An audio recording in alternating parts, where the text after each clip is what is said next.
And what we'll do is just wait for people to join us. So there are some people joining already. It's great to see the room filling up.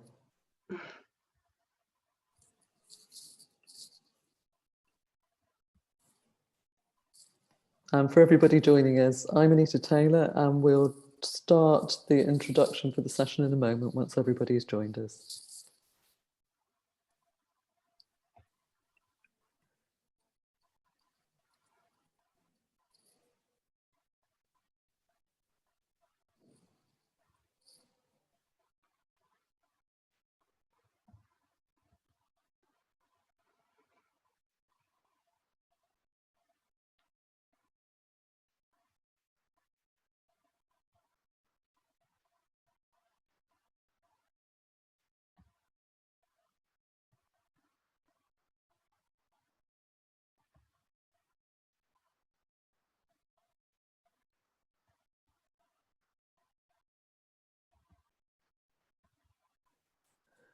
Can I say a very warm welcome to everybody joining us.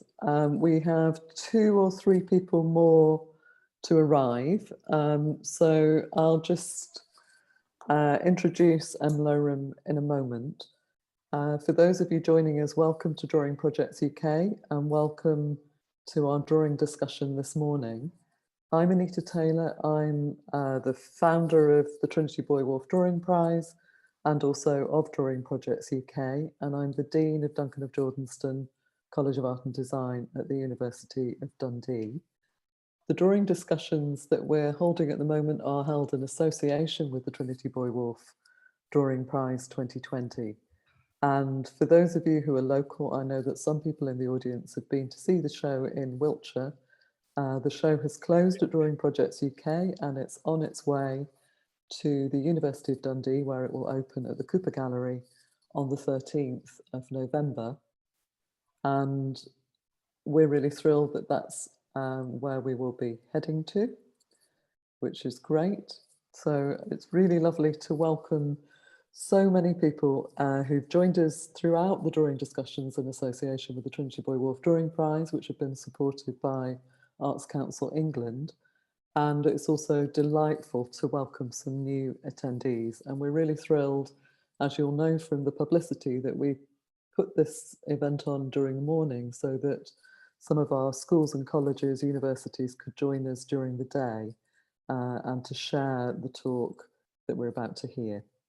So a very warm welcome. I think we have almost everybody in the room. And so I think without further ado, we should introduce M.Lorum. And our drawing discussion format is that we'll hear from M.Lorum for around 20 minutes, talking about her work. She'll focus on You Are It, which is the drawing included in the Trinity Buoy Wharf Drawing Prize, but also set that within the context of her wider practice. So we're really thrilled to welcome M.Lorum all the way from Tenerife, which is where I believe you are at the moment. And I'm just going to unshare my screen so that M.Lorum can share hers. And what we want to say to you is that the Q&A function, sorry, I was hoping to show you the work before we move on, but we're having a moment. But the Q&A function is where to ask questions. So those of you who've joined us before are aware of that. We will pick up questions in the chat as well, but please ask questions throughout the Q&A. And once M.Lorum has presented, we will open the floor to questions. So we really look forward to that. I'm thrilled to welcome you to Drawing Projects UK virtually. I'm going to stop sharing my screen now that you've had a glimpse of You Are It in the show. Thank you.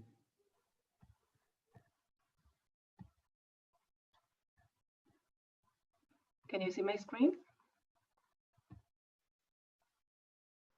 Yes, we can, but that's brilliant. Perfect. Okay, great.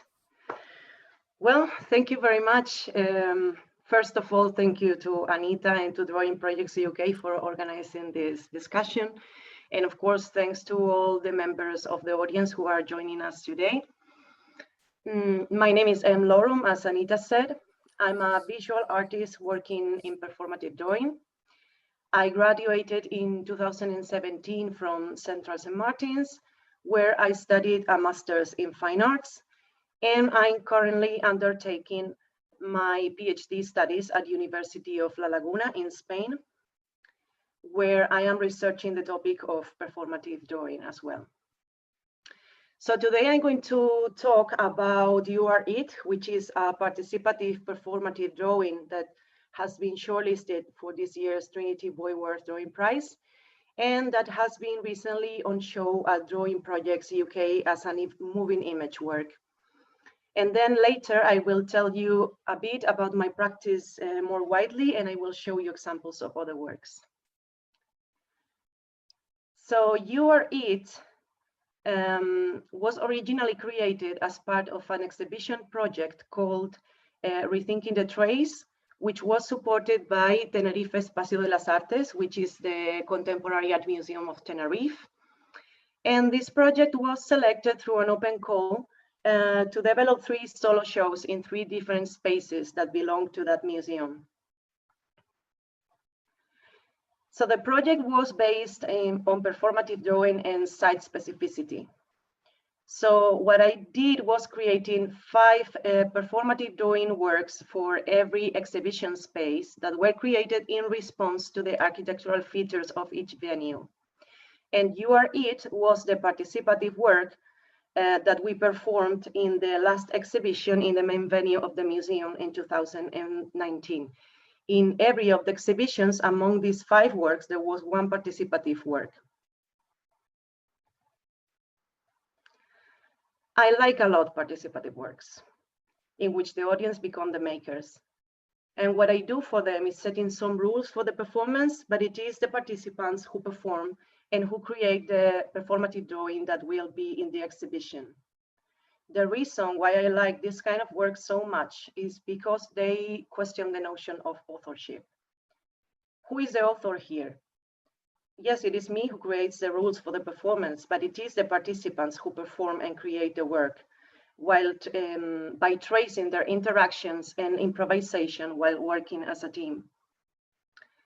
And this is another reason why I like so much this kind of works, because I think they act as a kind of a statement against the individualistic attitude that has such a negative impact in our societies. Instead, this kind of works emphasize collectivity and collaboration, which are values that I think we sadly are lacking as a society and that we need to reinforce in order to improve as a community. And also as a viewer, when I go to museums or galleries and I find this kind of participative works, I enjoy them very much because I feel I can relate to the artworks in a much closer and more intimate way. So in terms of site specificity, in this particular space, there was this very long wall in which we hung a 10-meter band of paper. And there were also these 4 spotlights that you can see in the image, here, here, here, and here, which I decided to use as a structure for the performance. So we made an open call for a drawing session, and as you can see in the images, many people showed up. We provided very limited information in the open call because we didn't want to condition the participants' performance in advance. We only told them that they were going to take part in a participative performative drawing, and we asked them to wear black. The event was suitable for all ages, and it required no previous drawing experience. So once everyone was in the space, I explained them the set of instructions, which were 1, walk along the paper drawing with circular movements, 2, stop below the lights, and 3, resume your march only when the next participant touches your shoulder. While following these very basic rules, participants were also allowed to improvise to some extent, for example, varying the speed they move at or the width of the circles they do. The drawing session lasted for about 30 minutes, in which every participant had the opportunity to walk along the paper several times and to interact with various performers. I put this image because I thought it was nice to show you a bit of what happened behind the scenes. So as you can see, people gathered on one side of the gallery, and then they walked along the paper, always following a right to left direction. Then they walked behind the camera and got back to the queue to repeat the whole process. But they were also allowed to change their position in the queue. Now I'm going to show you a small sneak peek of the moving image work that is included in the prize.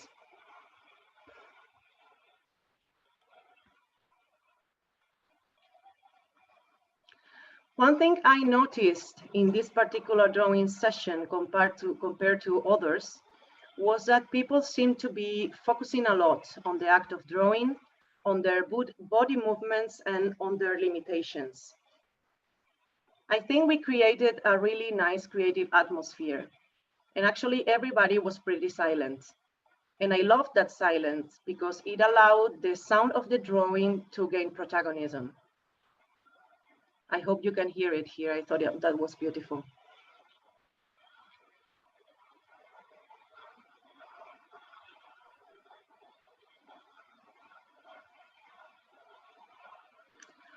And another thing I consider a little success of this session is that after the session ended, people stayed around for about half an hour and they gathered in small groups to chat about their experience during the drawing session. And I thought that was very positive because before the drawing session, most of them were total strangers. So in terms of the final installation, we exhibited the drawing in the same exact position where it was created, along with the video documentation of the performance shown in a screen right below the drawing. And here is a picture of the happy participants after performing. The Trinity Buoy Wharf Drawing Prize exhibition is now heading to Cooper Gallery in Dundee, where this work will be held as a participative piece throughout the exhibition period, so which is from November 13th till December 19th. So if you live around or plan to be there during that period, I strongly encourage you to visit the exhibition, which I know is fantastic. And of course, I invite you to make your mark in the participative drawing.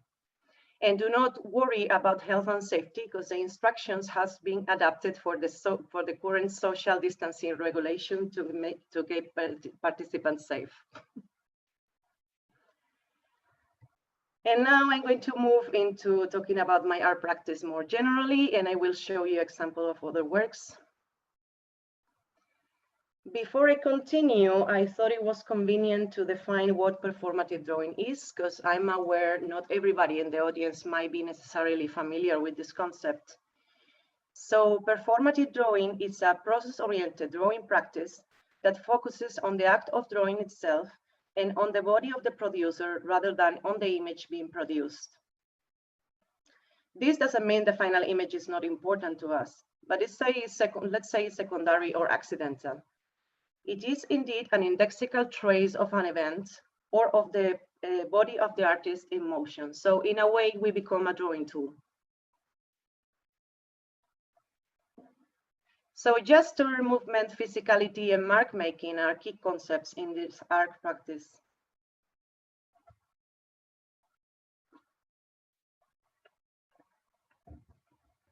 The aim of this kind of drawings is to express personal emotions, thoughts, or experiences, rather than representing faithfully an external reality.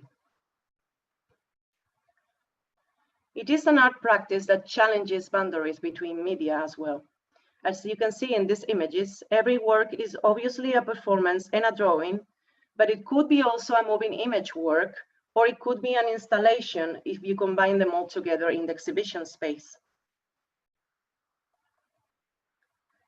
In terms of my personal approach, my creative process is an oscillation between pairs of opposite concepts, and I explore the tensions and possibilities in between. One of these pair of concepts is intuition versus reason, which I try to find a balance between the two. Another one is personal experience versus universal experience. Also presence versus absence, or tracing versus tracking. Sometimes I do works in which I try to explore to what extent it is possible for the audience to read the performance on the drawing without needing to witness the performance itself.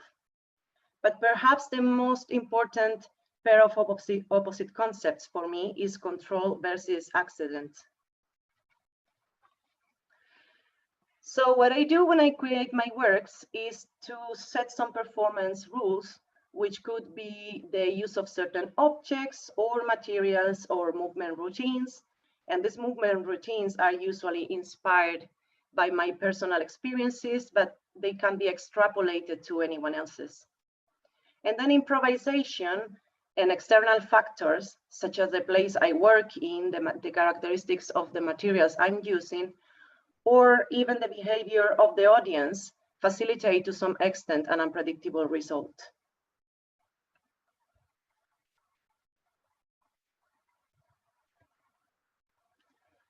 And another thing I'm very interested in is space mediation or site specificity. I like very much creating work that respond to either the architectural features or even the history of the exhibition venue.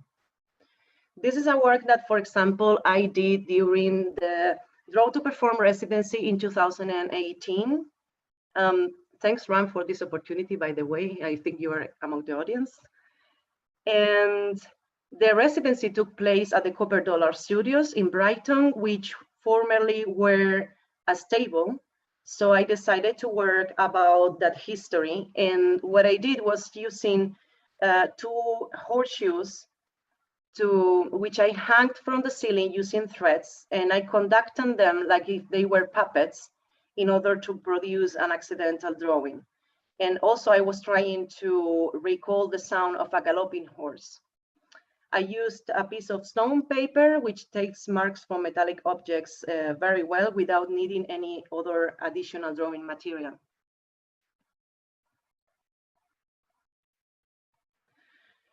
And this is another example of a work I did in response to the history of the venue. Before this Wide Distant Echoes was performed at the Fundação Eugênio de Almeida in Portugal in 2019. So the building where the foundation is used to be the palace of the Portuguese Inquisition when Évora was the capital of the country. And this particular space where I was performing used to be the dungeon. So obviously I couldn't just ignore such a strong history. And then I decided to work with an object that has imprisonment connotations, which is a chain that I immersed in black ink, and then I threw it against the wall repeatedly to create this drawing that you're seeing in the image. In this work, also sound became a really important element. And the next works that I'm going to show you are all part of the project Rethinking the Trace, which I mentioned at the beginning of this presentation. This particular project, as I said before, was created in response to the architectural features of every venue. So what I tried to do was applying the same performance rules for every exhibition, but the environment will condition the result. And I'm going to show you a few examples because I would like you to see to what extent the architectural features can produce a different result. So for example, this performance, for this performance, the rules were to draw on 2 of the walls of the space with 2 bars of compressed charcoal that I was holding in my hands, and also to take my body to its limits. So, for example, if you can see in the first image and in the image below, in these 2 spaces, the performance still looked pretty similar. But the difference was that in the first space, it was totally impossible to find 2 walls, blank walls facing each other, because the space was an old Canarian architecture and it was full of these massive wooden doors and windows.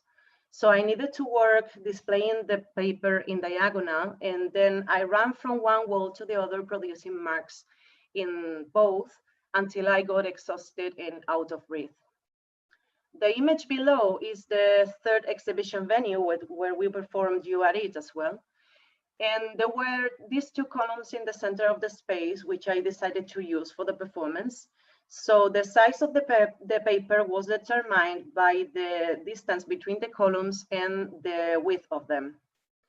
However, in the second space, which is the image on the right, it was totally impossible to do the performance in the same way. So I kept doing the same performance rules, which were, I remind you, drawing on two walls with two compressed charcoal bars, and take my body to its limits. In this case, the limit wasn't exhaustion, but it was my flexibility.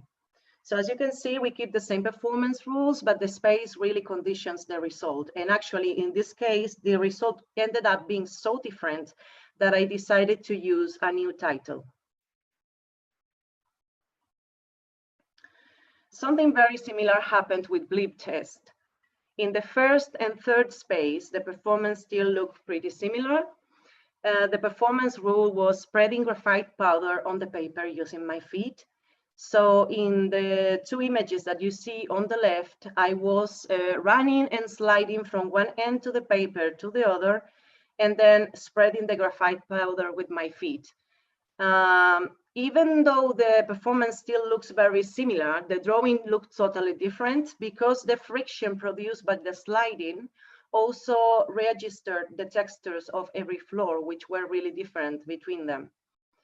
And on the right-hand side, you can see an image of the same performance made in the second space.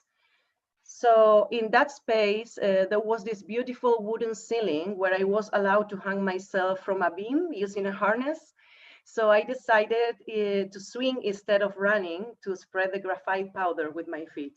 And again, the result was so different to the others that I decided to use a new title.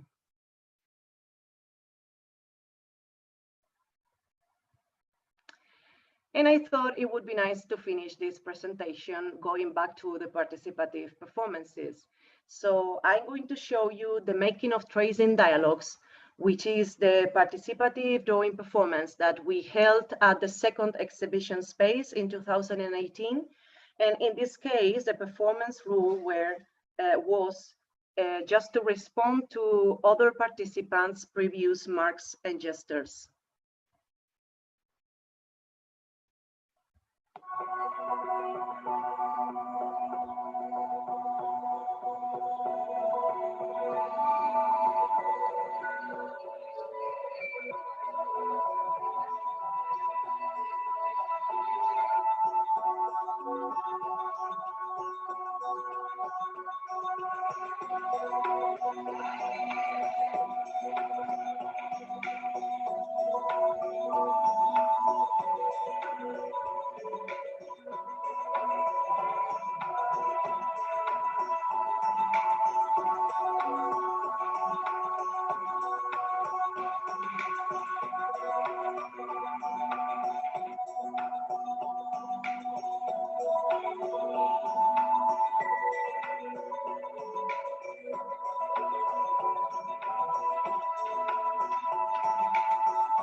That's fantastic. Thank you. Thank you. So that's all from me. If you're curious to see any other more projects, I have put here my website. Also at the bottom, there is my Instagram username where I usually post work in progress that I do in my studio. And of course, you're very welcome to make your comments or questions right now, but please do get in touch by email if you also want. Here are my two email addresses, and I will be happy to hear from you. Thank you very much. That's brilliant. Can I say a huge thank you for a Thanks. fabulous introduction. Sorry, we'll go back to the Q&A slide.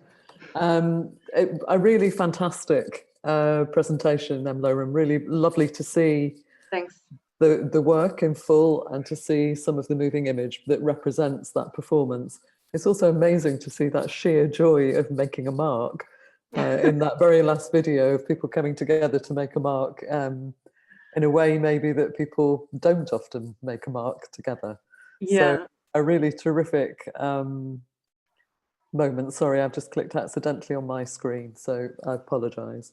We do have some questions coming in, and I think that's a really generous offer for you to meet with people online and to have the email exchange. And I'm sure that that's really important to your research project too, in terms of understanding how people respond to the performance practice that you have through drawing. But we do have a question that's come in, and they're very participative. I really admire and really like the way that they are about collaboration and participation and engaging people to make a collaborative act, which I agree with you is something we need to think about, how we build community and collaborate and co-create. There's a question that's come in from Fran Wolf, which, as quite rightly says, it's such an impressive and inspiring inclusive drawing, and talking specifically about You Are It. But wants to ask if there was any inclusion of wheelchair users or people with compromised mobility, and just wondered how you addressed that, or whether that was part of the work. Well, in this particular drawing session, we didn't have any disabled people, but I had some in other drawing sessions, and we just try to include everyone. And sometimes, for example, if someone is moving on a wheelchair, you need to be patient basically and wait for them, because they also have a right to participate. So, but I noticed that everybody was like very aware about that and very willing to help that people to participate and create something together as a group, which is fantastic, I think. Yeah. Great.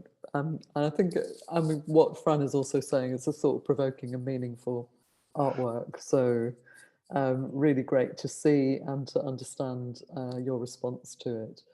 We have, I'm going to follow with the question that follows that, which asks about how you reach prospective participants.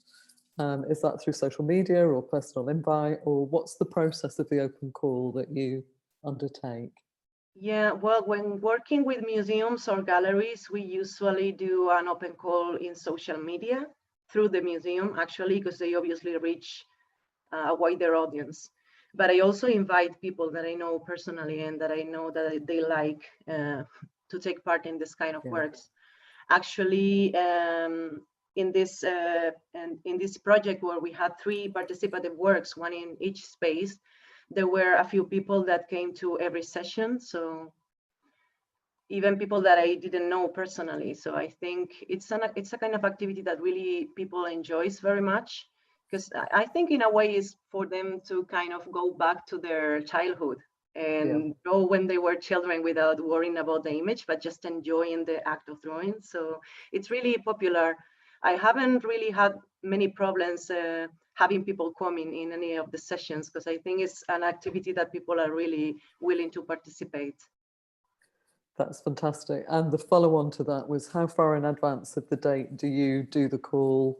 Is it something that has months of preparation? Is it a pop-up invitation? How does that work? Well, it depends on the place, really. If I do it in London, obviously I need to do the open call much more in advance, because people are really busy and there is a lot going on in there. But for example, in Tenerife, just 1 week or 2 weeks in advance was more than enough. That's brilliant. Thank you. And part of our process is, of course, an open call. So it's a very interesting process to think about how people engage and are interested. We've got a question in from Katie Hutchinson, which is about how you're responding to the unique architectural character and features of each setting. Katie, I believe, is an architect, and says that she's hoping to use a similar approach to develop drawings and designs that result from public input by setting some constraints and without starting with a completely blank set of paper. And it's a very open question, which is, do you think this approach could apply to architecture and other areas of practice or other mediums?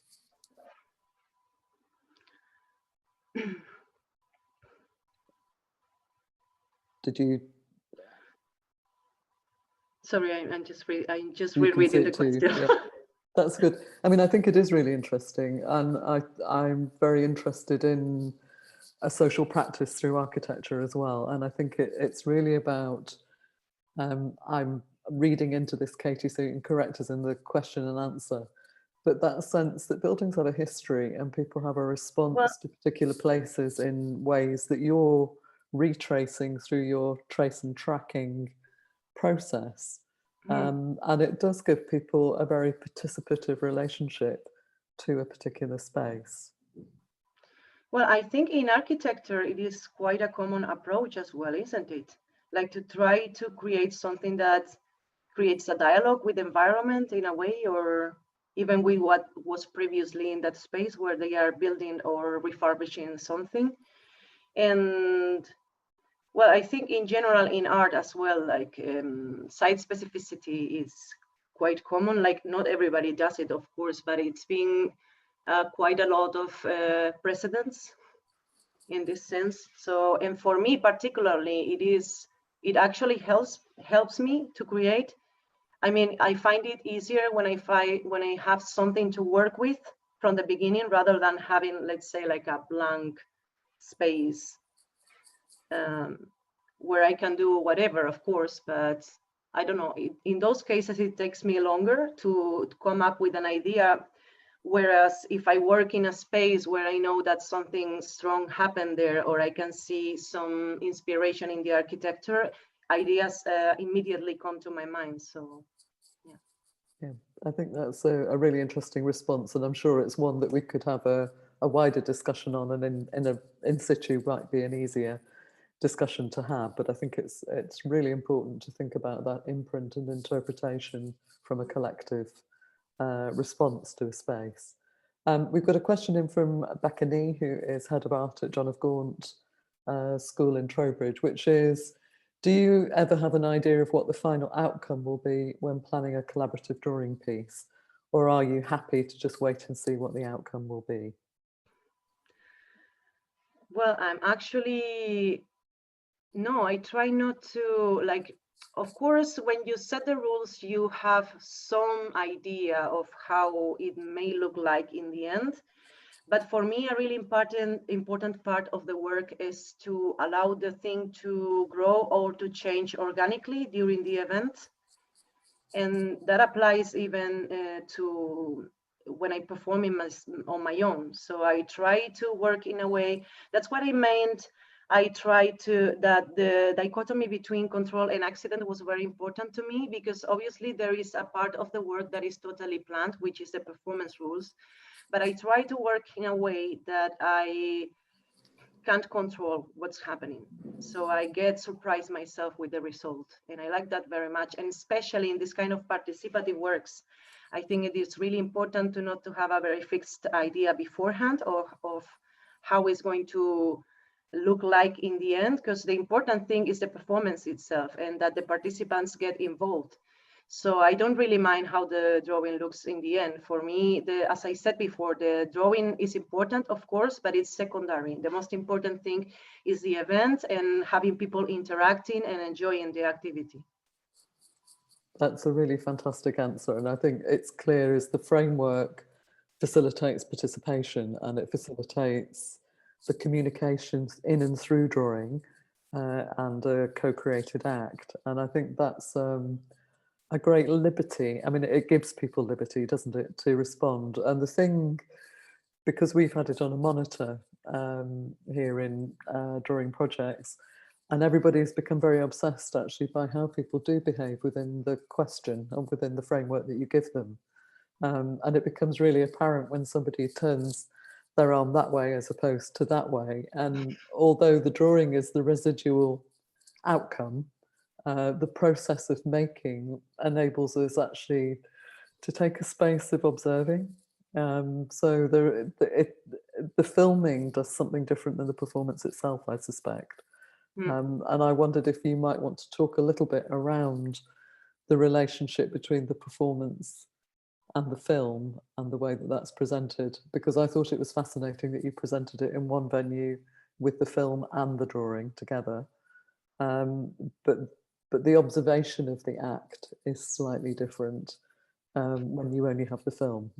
So it's a question really to you about how that meets your intentions, I guess. Well, yeah, yeah, it definitely feels really different when you watch the video than being there. Because basically, because with the video you are another viewer, whereas when you are in the performance within the event, you're actually one more participant. So I think that makes a huge difference. But still, I feel that exhibiting this kind of works as an installation, combining the resulting drawing and the documentation of the performance, really helps people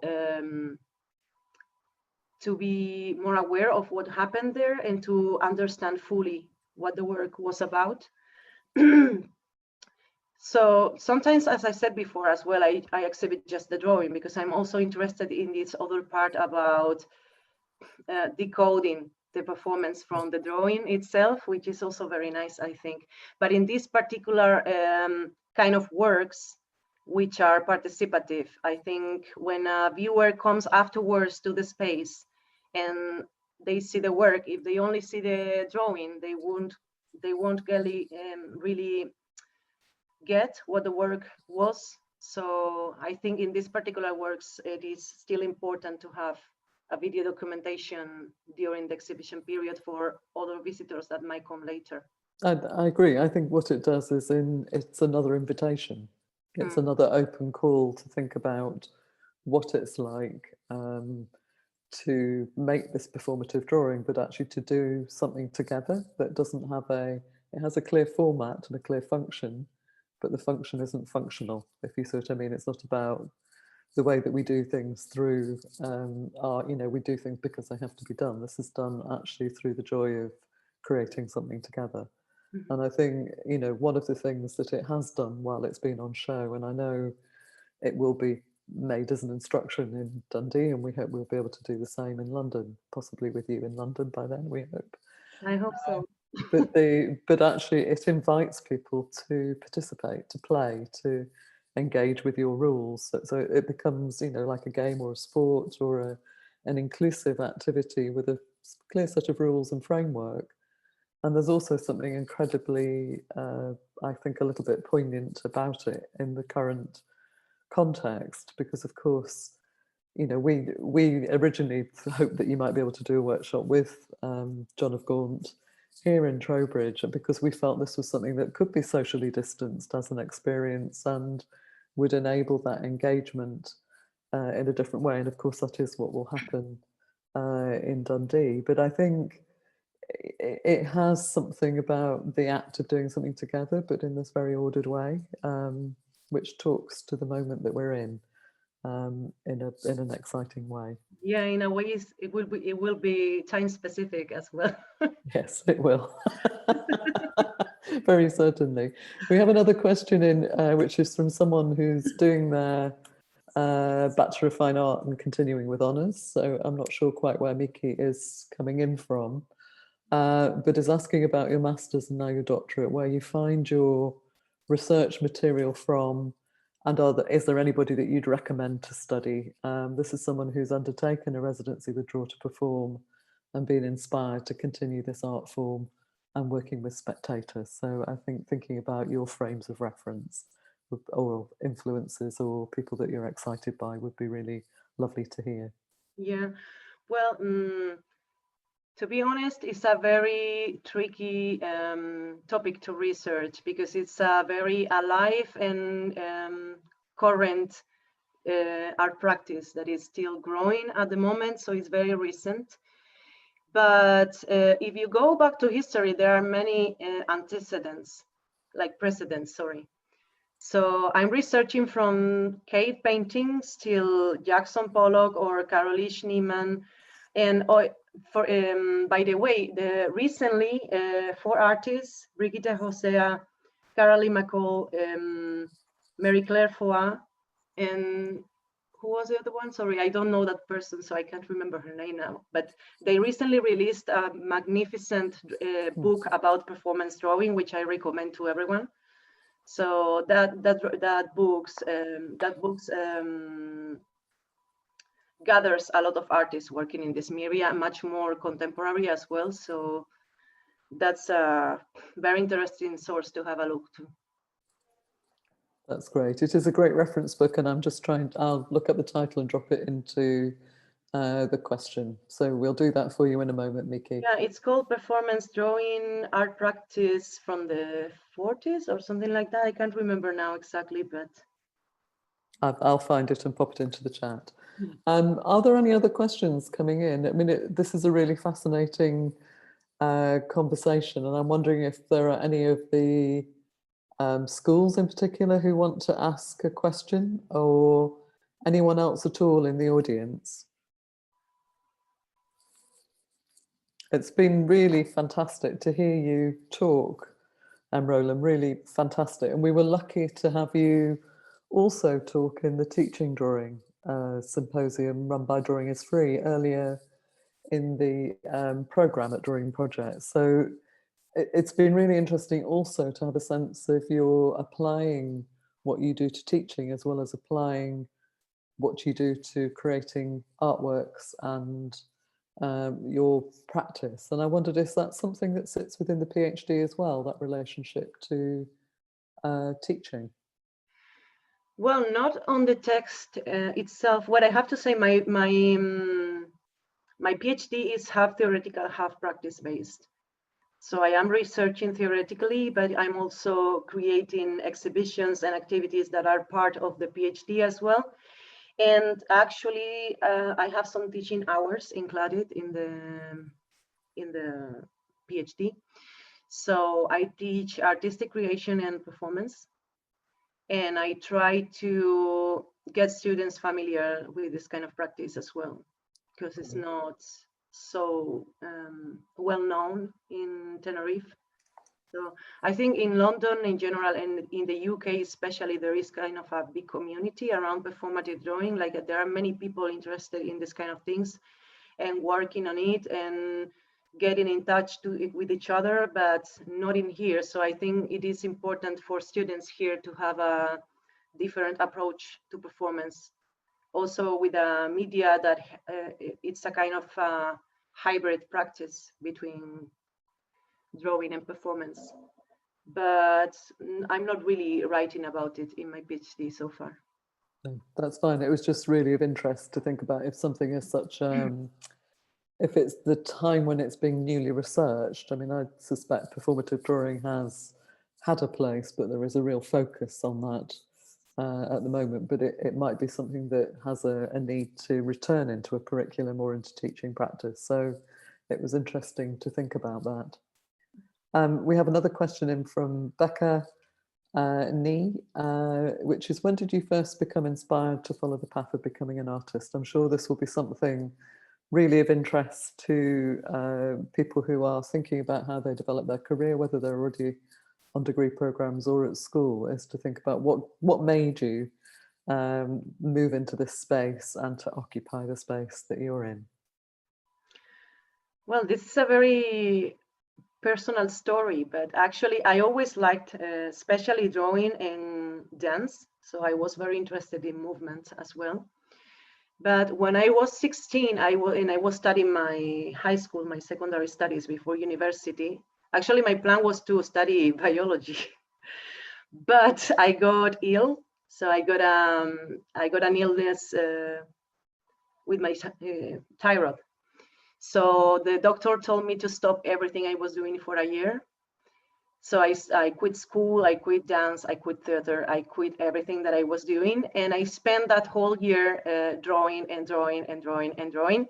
So after that experience, I talked to my parents and I told them I wanted to start to study art. And they were really supportive. And so I swapped from my original plan of studying biology to actually commit to the arts.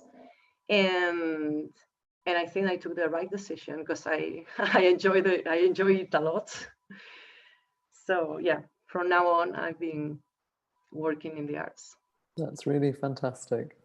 And great to hear, actually, and great to hear that supportive framework for you to take that career I've shape. been very lucky.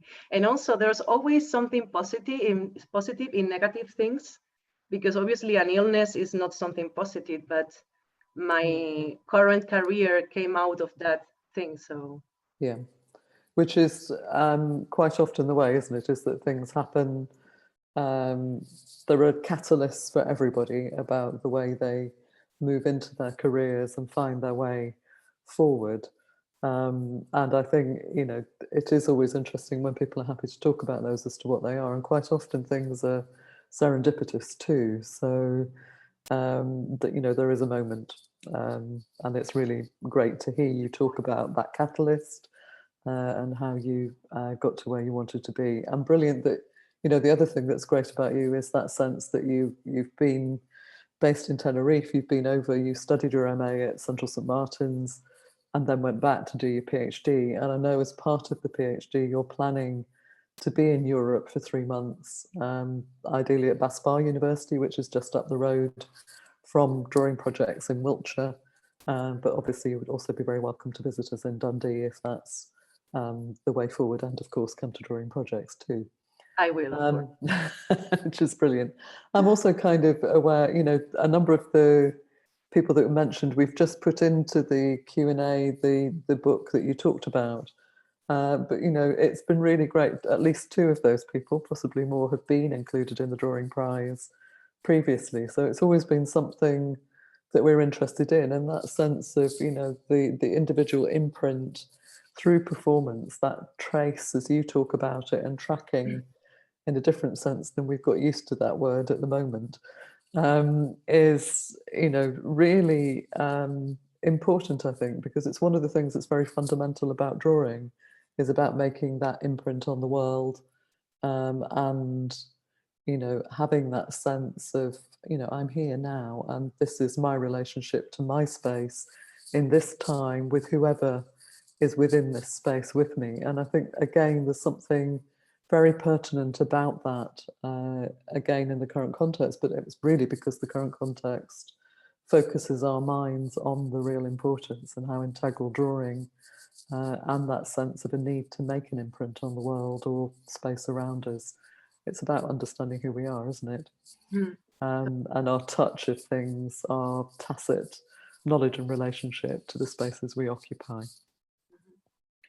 I'm not sure if we have any other questions in. We're hearing that Mika is in Australia, so Mika can tell me in the chat where you're from. I used to be at the National Art School in Sydney. So it'd be interesting to know. It's what I thought when you said you were going on to honours, so that's terrific. But M.Lohrum, it's been such a pleasure to talk with you. We've got another 5 minutes. If anyone's got any other burning questions to ask. What I would really like to say is it's been a really illuminating, fantastic conversation. It's been great to hear you talk about the work, and actually really great to see some of the other projects sitting around you are it, because, you know, the Drawing Prize is really very much, it's an open call, and the work gets through on the basis of the work itself. So the selectors know nothing about the works and the information around it when they're choosing it. So, you know, things stand on their own, and they're very independent as works within the show. They're very clearly have the values that the selection panel have selected the work for, but it's always good to have that opportunity to contextualize a little bit further and to understand a bit more about the motivations of you as an artist, but also to see the way that you've tested your drawing project, if you like, in many ways. And when we say it's a project, this is a real line of inquiry that you're developing. It's incredibly serious with the PhD, and I know that you've got probably a little while to go before your PhD is completed, but I think we'll all be looking forward to reading and understanding the findings from that. That's really terrific. And I'm just going to do a last check to make sure that we don't have any other questions in before we close. So we do. There are a couple of questions for me, so that's straightforward. One is to Miki, the drawing prize is now open internationally for submissions. So in 2020, it's our 25th annual exhibition, and we were founded in 1994. And we were founded in 1994 when we took international submissions always. When we had a fantastic funder, the Jerwood Charitable Foundation, absolutely brilliant, and we reframed our field to the UK only. But this year, we had the moment of wondering why we would have any boundaries. The boundaries for us are only practical. It's about how you can submit work and move things around. But we would like to see as many people and their drawings as we possibly can. Drawing's a universal activity, so that's why we need no boundaries. And it's a great way of communicating with the world and across different cultures and societies too. There's a very technical question for you, which is, what is stone paper? I'm not sure that I heard the phrase, so I'm not sure if you know the answer to that or whether we'll follow that one up in writing. I use that paper in one of the works. Great. Stone paper is a kind of paper that is made out of minerals. So it's not vegetable paper, it's a mineral paper. And as for where do you get it from, I don't know what to answer to this, because it was actually a present that I got from Ransom Mocha during the residency. So I don't really know where you can buy it. But so that's one that we will do some research on and share somewhere along the line, either on social media or when we present these back to the world once we've done a small edit and put the whole of the works together that we've had. So thank you for that. That's great to know about stone paper. And something that we'll update people on as we go. I think we're almost at time. There's a lot of really fantastic positive comments in the chat. It's been really wonderful to have you join us all the way from Tenerife. Really fantastic to have the conversation and really fantastic to see the work. So one enormous thank you, I know, on behalf of everybody in our audience. And I'd like to thank everybody who's joined us.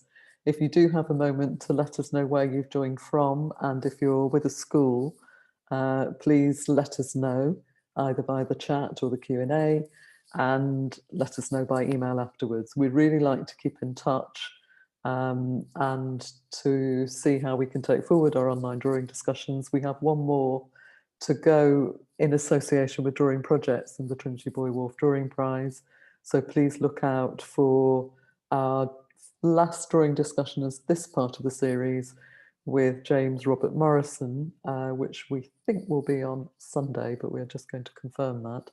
And the other is to look out for the events alongside the Cooper Gallery in Dundee. And then so there will be a whole programme of events from the 13th of November to the 19th of December coming from Scotland. And then the exhibition goes back to London to Trinity Buoy Wharf in January, from the 9th to the 22nd of January, and that's when the awards will be announced. So just so that people want to pop that in the diary, it then goes to Arts University Bournemouth to their gallery in February to April. So thank you very much, everybody, for joining us. Really wonderful to have so many people and to have a really fantastic international audience joining us for our wonderful international guest. And to remind us that drawing is truly international, and it's something that enables us to collaborate, to co-create, to understand what it is to be human. So thank you very, very much. And thank you very much to you for having me, and thanks to all the audience for their fantastic feedback and questions. And it's been a pleasure to be here. Thank you very much. It's a real pleasure to have you here. Thank you very much. And we'll sign off now and look forward to seeing everybody again soon. Thank you.